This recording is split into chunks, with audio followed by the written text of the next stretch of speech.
This third Sunday of Advent, we tend to celebrate as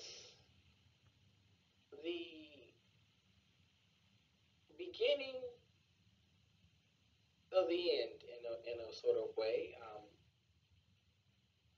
It is the penultimate week of Advent, the week before we wrap it all up and celebrate the actual physical virgin birth of Jesus Christ. And so it is frequently spoken of as a celebration of joy, a week that is symbolized and highlighted with this sense of joy. And yet, if we look at the readings from the prophet Isaiah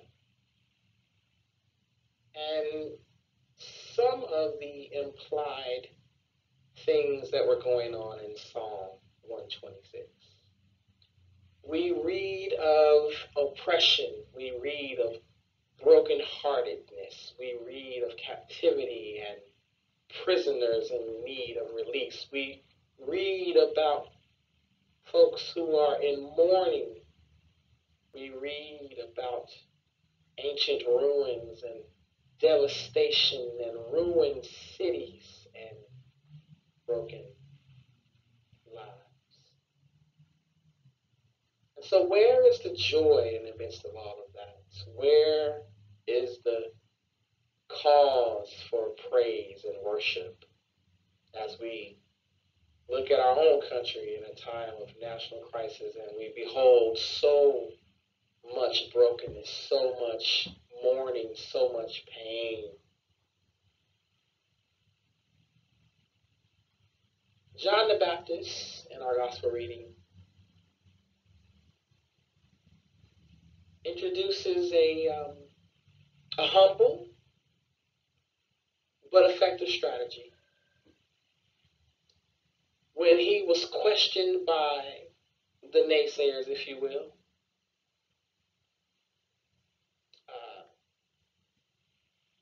some priests and Levites that had actually been acting as double agents, if you will. They were sent by the Pharisees to trip John the Baptist up and attempt to destroy the momentum of his movement. Sound familiar?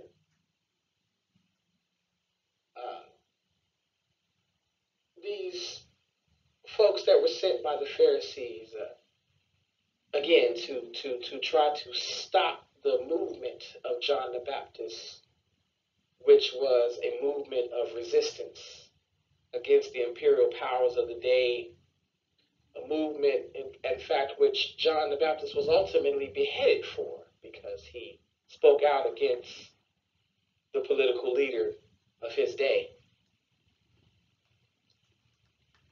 We learn in John chapter 1 that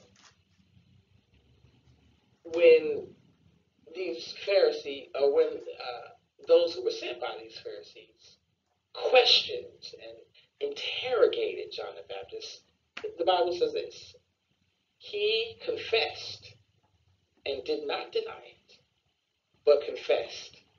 And what did John the Baptist confess? Well, let's read on. He confessed that I am not the Messiah.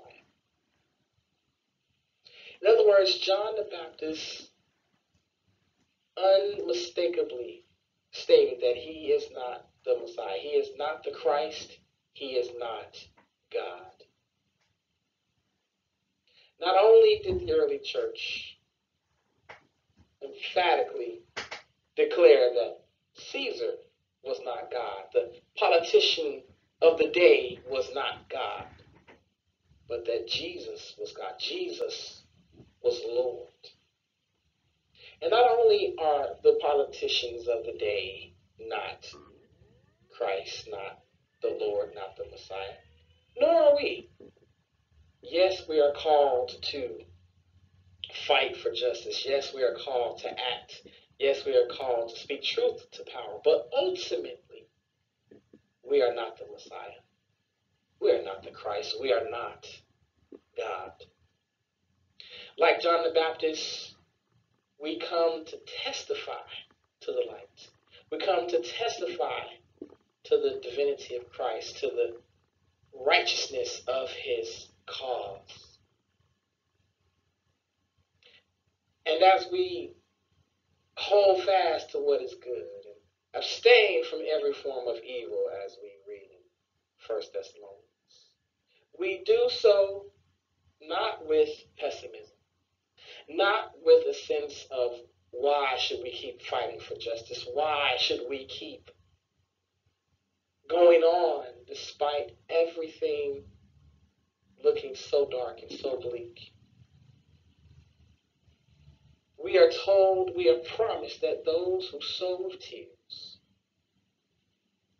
those who fight on in the midst of brokenness and grief,